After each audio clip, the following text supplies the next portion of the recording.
नमस्कार, मैं हूं नितेश। विश्वास ट्यूशन सेंटर में आप सभी का स्वागत है। आज हम लोग चर्चा करते हैं कुछ महत्वपूर्ण अनुवाद।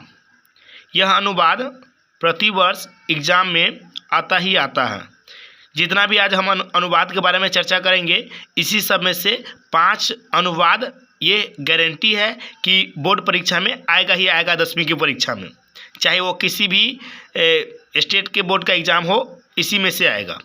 चलिए, तो संस्कृत अनुवाद हम लोग शुरू करने से पहले कुछ बेसिक चीज़ जान लेते हैं। जैसे कि संस्कृत में मूल रूप से जो मुख्यतः हम लोग को जो पढ़ना है वो लकार कितना होता है, तो 5। जैसे कौन कौन होता है, तो लट लकार, लंग लकार, लीट लकार, लोट लकार और विधिलिंग लकार। लट लकार मतलब होता है वर्तमान काल, जिसका इसमें कुछ सूत्र भी होता है, जैसे कि ती, त, अंति, सी, थ, थ, आमी, आव, आम। उसके अलावा जितने भी लकार होते हैं सभी का सूत्र होता है।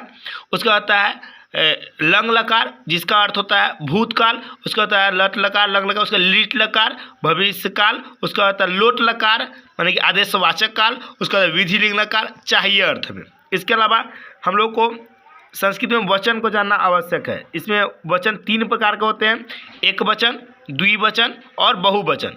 इसके अलावा हम लोगों को लिंग को भी जानना आवश्यक होता है। जैसे इसमें 3 होता है संस्कृत में, स्त्रीलिंग, पुल्लिंग और नपुंसक लिंग। हिंदी में ऐसे तो 2 ही होता है, स्त्रीलिंग और पुल्लिंग, जबकि संस्कृत में 3 होता है, स्त्रीलिंग, पुल्लिंग और नपुंसक लिंग।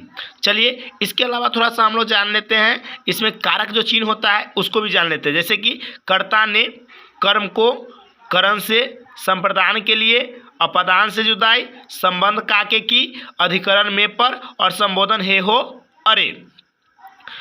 थोड़ा सा विभक्ति को भी हम लोग जान लेंगे। इसी में विभक्ति में जैसे अगर प्रथमा विभक्ति होगा उसका मतलब ने चिन्ह होगा, द्वितीय विभक्ति होगा उसका मतलब के को होगा, राम जैसे कि को होगा।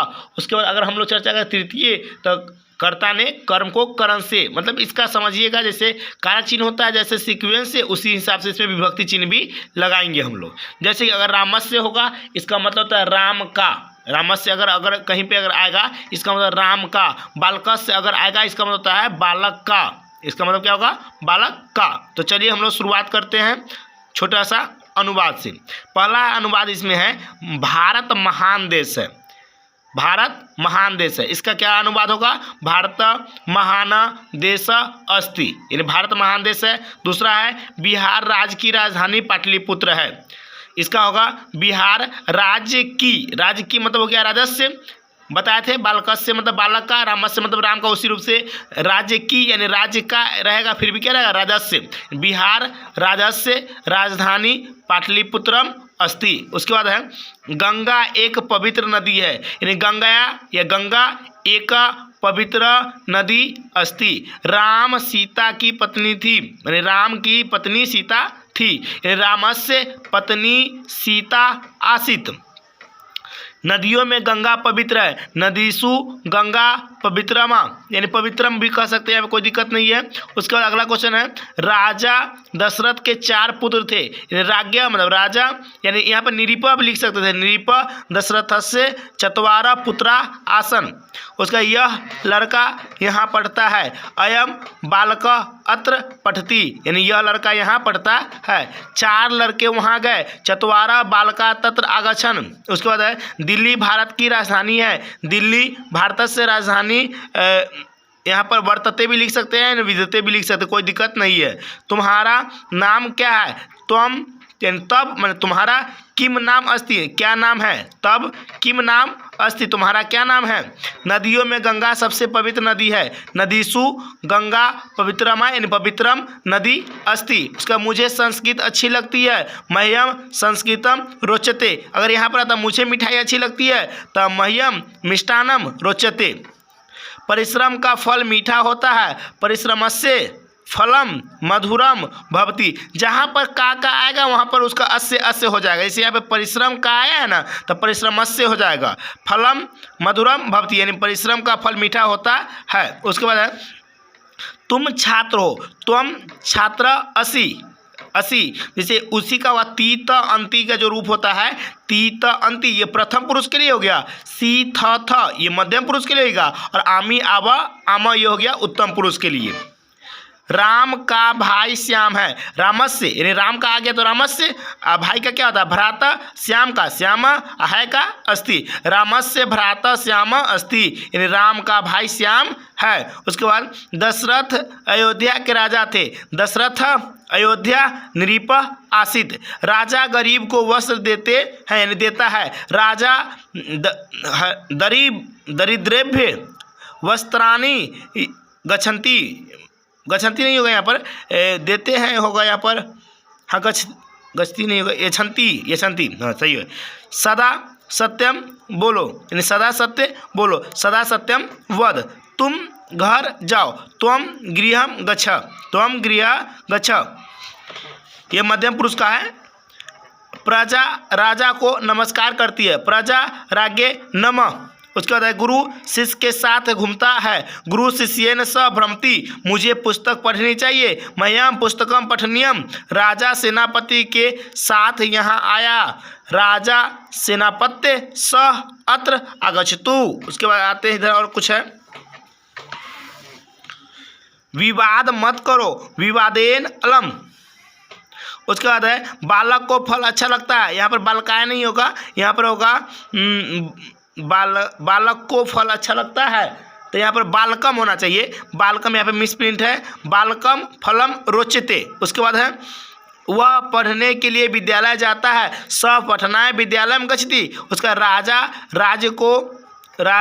राज्य को चोर से बचाता है, राज्यम चौराता त्रैते, हिमालय से गंगा निकलती है, हिमालय तो गंगा नहीं सरती। उसका राम एक लड़का है, रामा एक बालका अस्ति। उसको वह 10वीं वर्ग में पढ़ता है, सह 10वीं कक्षा में पढ़ती। उसके बाद उसके साथ मैं भी पढ़ता हूँ, तेन स अहम पठामी, अहमपि पठामी, पठामी होना चाहिए यहाँ पर।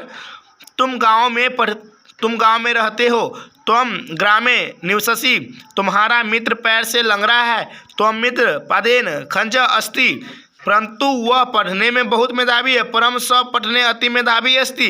वह घर से विद्यालय जाता है, सगृहात विद्यालय में आगच्छति, उसका घर विद्यालय से बहुत दूर नहीं है, तस्य गृहम विद्यालय अति दूरम अस्ति। क्या तुम उसको जानते हो? किम त्वतः जानासि, वे दोनों कल आए थे, तो हैं आगच्छताम। कमल अच्छा लड़का है, कमला समय का बालका अस्ति, तालाब के चारों ओर वृक्ष है, तडागा परितः वृक्षा संति, मुझको उसका स्वभाव अच्छा लगता है, मह्यम तस्य स्वभावम रोचते। उसके बाद है दुष्टों से उसकी रक्षा करो, दुष्ट तस्य रक्षाम कुरु, उसके साथ उसकी पत्नी भी है, तेन सह तस्य पत्नी अपि अस्ति।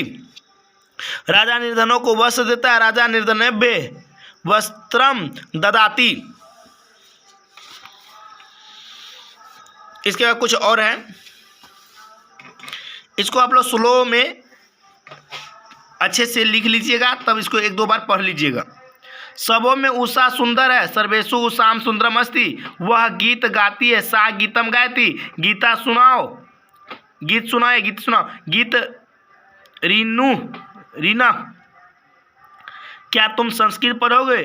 किम त्वम संस्कृतम पठिष्यासि, यह पुस्तक अच्छी है, इदम पुस्तकम सुंदरम अस्ति।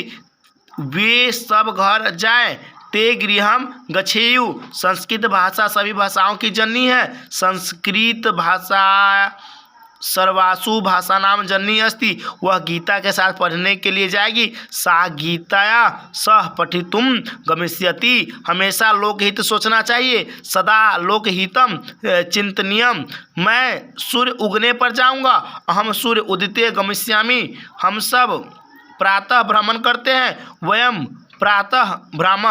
ये वीडियो बहुत बड़ा हो जाएगा, इसके लिए हम लोग इतना ही पे रोक देते हैं और आगे हम बता देते हैं, ताकि आप सभी इसको अच्छे ढंग से नोट कर लीजिएगा, 1-2 बार पढ़ लीजिएगा। ये पूरे